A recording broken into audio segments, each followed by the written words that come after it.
तालदा द्वीपांचल प्राचीन वाणिज्यर अनन्य दृश्य। आज पवित्र बोईत बंधाण अतीत साधव पुओ मैंने आम उत्कल अनेक देश को नौ वाणिज्य करने को जाती।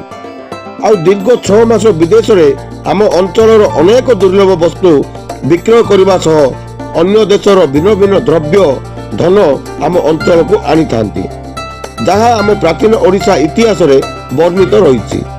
आई प्राचीन परंपरा को उज्जीवित करने आज दिन में आम ओडिशार विभिन्न सागर क्षेत्र में यह उत्सव अनुष्ठित हुए। किंतु चलित वर्ष अस्तरंग ब्लॉक तालदा पंचायत बा द्वीपांचल यह उत्सव प्रथम थर आरंभ होइछि। प्रथम थर पर आंचलिक भित्तिर दुईटा पंचायत को लेकिन बोईत बंधाण उत्सव अनुष्ठित करूँ। आमर आशा थिला जहाँ ताठार अधिक परिमाण लोक एकत्र होइथिबारु आम धन्यवाद अर्पण करुचु।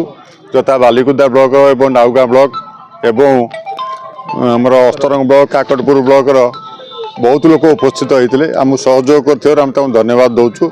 उत्कलीय परंपरा जो नौ वाणिज्य परंपरा थिला ता आस्ते आस्ते बुड़ी जाऊँ आम से अनुभव कर आरंभ कर देवी नदी पठारे। तेणु यहाँ दीर्घस्थायी हो ये आम कामना। काकटपुर विधायक तुषारकांति बेहेरा प्राचीन परंपरा अनुଯାयी साधव बहु माने साधव पुओ मानकु धूप दीप फूल विजय तिलक लगाई बंदापना करथिले, जहाँ आम अतीत एक वास्तव चित्र एटी देखा मिली। बोईत पूजा हेबा सह स्वतंत्र ब्राह्मणों द्वारा दरिया आरती अनुष्ठित होगा पर यह बोईत बंधाण अनुष्ठित होइतिला। उत्सव कमिटी तालदा एवं तरासाई तरफ आज प्रथम थर पर 2024 मसीहा कार्तिक पूर्णिमा अवसर में जो बोईत बंधाण उत्सव आरंभ कर समस्त साधुवाद जनाऊँ। केवल यही तालदा बा तरासाई दुई पंचायत नुहे आखपाखे अस्तरंग एवं आपणकर माछगाँ एपटे काकटपुर पंचायत समितिर जो जो पंचायत गुड़िक देवी नदीर कूल को रही सबू पंचायत अधिवासी मैंने आसी उत्सव में सामिल होती। समस्त शुभेच्छा जनाऊँ।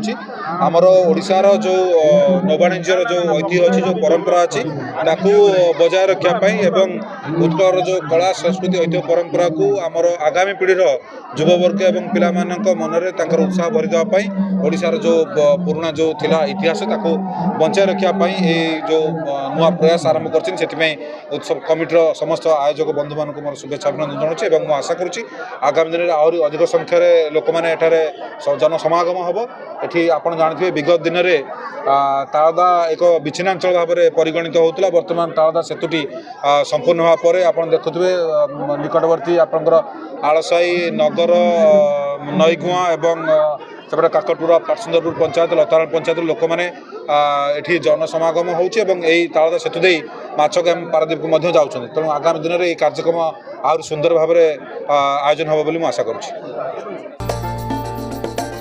मुख्य अतिथि भाव काकटपुर विधायक तुषारकांति बेहेरा दीप प्रज्वलन कर कार्यक्रम शुभ उद्घाटन करथिले।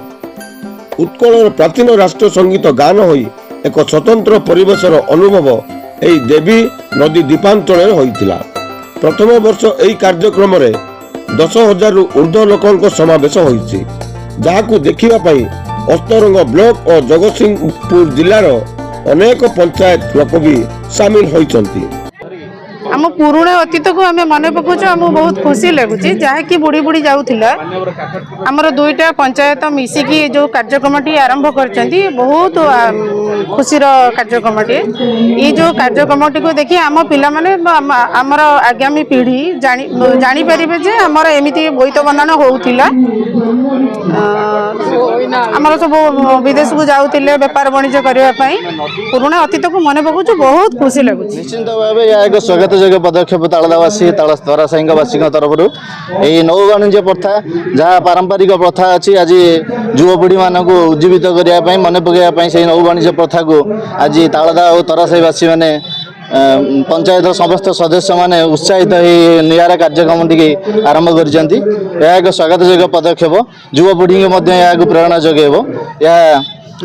युवपीढ़ी के आहरी आगू को नापी यही कार्यक्रम टी आगू नापी उत्साहित अच्छा। निश्चिंत भाव यह आगू जीव दीर्घायु हे।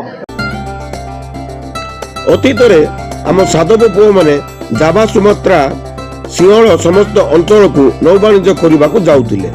କିନ୍ତୁ ଆଜିର ଆଧୁନିକତା ସ୍ପର୍ଶରେ ଏହି ଭିତ୍ତିଭୂମି ହଜି ଯାଇଛି।